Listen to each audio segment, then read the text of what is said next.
está, hermano. Eso es. Queremos una Cuba verdaderamente libre, próspera, con todo y para el bien de todos. Ahí está, hermano. Más valiente, correcto.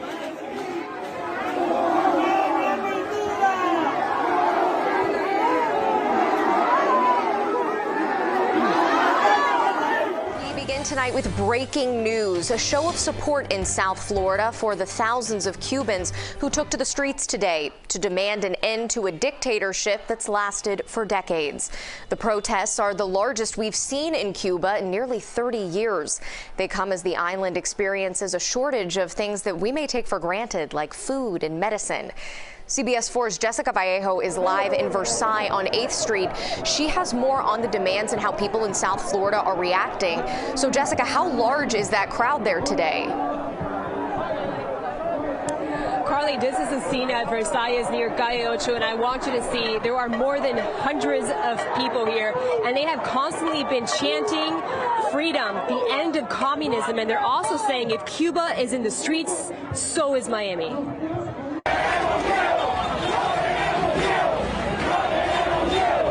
Thousands of people out on the streets of Cuba calling for the end of decades of dictatorship, demanding for food and vaccines as COVID cases and deaths soar in the island. It's an emotional day, says Andrew Suarez, who fled the communist country just years ago. It's magical.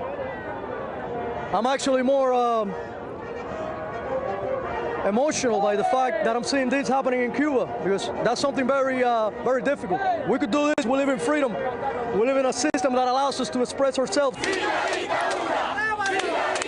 In Miami, Calle 8 is filled with hundreds of people while clapping and chanting, "Freedom for Cuba, down with communism." The people are happy. The people are coming out to the street to show that.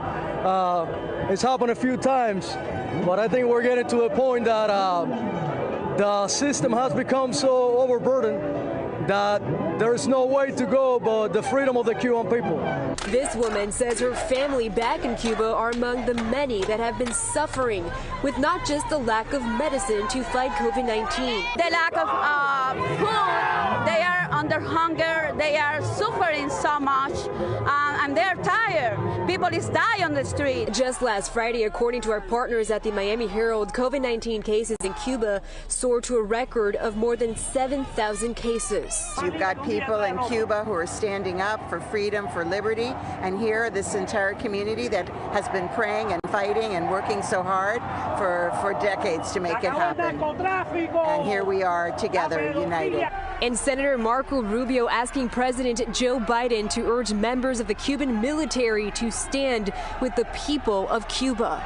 All these people want us to live in a normal country where their own dreams and their own hopes can become reality, where they were born, where they are from. That's what they want. And to last, Maria Salazar tweeted earlier that the Castro regime has given the orders to the military to repress the protesters in the streets. And earlier, Senator Marco Rubio asked President Joe Biden to not let the Cuban military shoot those people. Out here, this is the energy here at Versailles near Calle 8. You see hundreds of people here, and many people here just tell me their name might even be Cuban, but they say they're proud of those Cuban people for standing up, asking for freedom. I'm live in Miami, Jessica Vallejo, CBS 4 News.